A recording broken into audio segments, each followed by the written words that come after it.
আসসালামু আলাইকুম। আমার নাম আলী হোসেন। সাধারণত আমি লরি ড্রাইভার। আমার দুই মেয়ে আছে, জামাইয়া ও জারিনা। জারিনা আমার ছোট মেয়ে।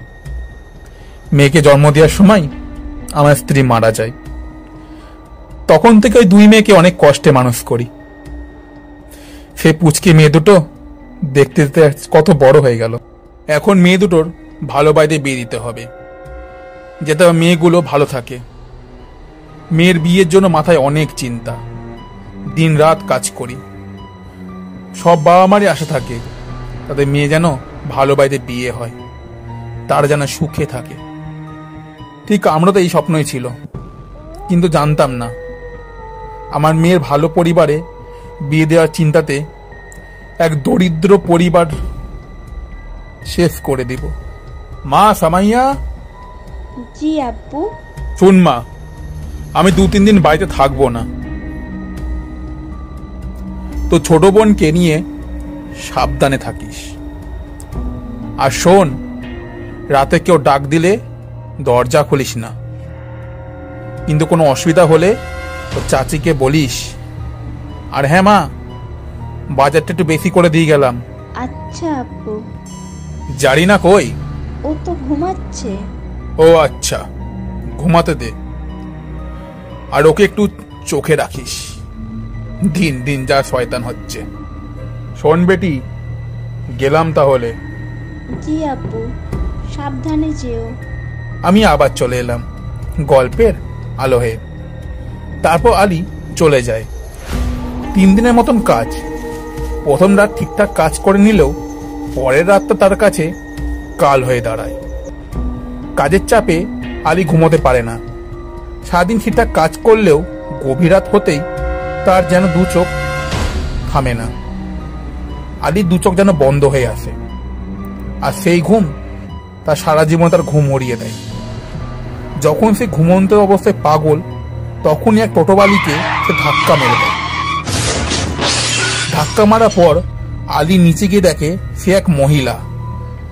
তখন সে জীবিত ছিল, কিন্তু আলী যদি পুলিশ চক্করে পড়ে যায় এই ভয়ে সেখানে আর থাকে না, সে পালিয়ে যায়। তারপরের দিন সে কাজে না গিয়ে সে বাড়ি চলে যায়। আব্বু, কি হয়েছে তোমার? জানি না, এক গ্লাস জল নিয়ে আয় তো। আমি আবার চলে এসেছি গল্পের দীপশিখা হয়ে। আলী জল খাওয়ার পর তার মেয়েকে বলে, আমি প্রচুর ক্লান্ত, ঘুমোতে যাব। এই বলে সে ঘুমোতে চলে যায়। কিন্তু কিছুতে তার ঘুম আসে না। তার চোখে শুধু সেই ঘটনার কথাই ভাসতে থাকে। আলী সুস্থ নাই এই বলে সে বাড়িতে থেকে যায়। প্রায় 1 মাস পর কাজে যাওয়ার পর আগেকার মতোই সব স্বাভাবিক। আলী কয়েক মাস পর সেই রাস্তা দিয়ে অর্ধেক রাতে তার লরিটি চালিয়ে নিয়ে যায়, কিন্তু হঠাৎ করেই একটি টোটো আবার চলে আসে। আলী নিচে নেমে এসে দেখে সেখানে কেউ নেই। এবার আলী ভয় পেতে শুরু করে এবং সেই রাতের ঘটনার কথাও তার মনে পড়ে যায়। হঠাৎ করে এক নারী তার চোখের সামনে চলে আসে, কিন্তু সে দেখে এটি যে কোনো মানুষ না, এটা কোনো মানুষ হতেই পারে না। কি বিভৎস চেহারা তার, মাথাটা পুরো থেতলিয়ে গেছে। আলী চিনতে পারে এটি সেই মেয়েটি, সে টোটোবালি যে চাপা পড়ে গেছিল তার গাড়ির তলায়। কদিন আগে সে খবরের কাগজে দেখেছিল যে তার স্বামী অসুস্থ, চলাফেরা করতে পারে না। আলী ভয়ে ভয়ে সেই অসুরীর কাছে ক্ষমা চেয়ে নেয় এবং তার স্বামীর দায়িত্ব সে নিজের ঘাড়ে নিয়ে নেয়। এরপর থেকে আলী সেই পথ দিয়ে গেলে আর কোনো কিছু সে দেখা পেত না। তো বন্ধুরা, আমাদের গল্প সবার কেমন লাগছে প্লিজ কমেন্ট বক্সে জানাবেন। সবাই লাইক, কমেন্ট এবং বেশি বেশি করে সাবস্ক্রাইব করবেন। আজ আসি, আবার একদিন দেখা হবে নতুন সত্য ভূতের গল্প নিয়ে। ততক্ষণ দেখতে থাকুন ঝমঝমেরা।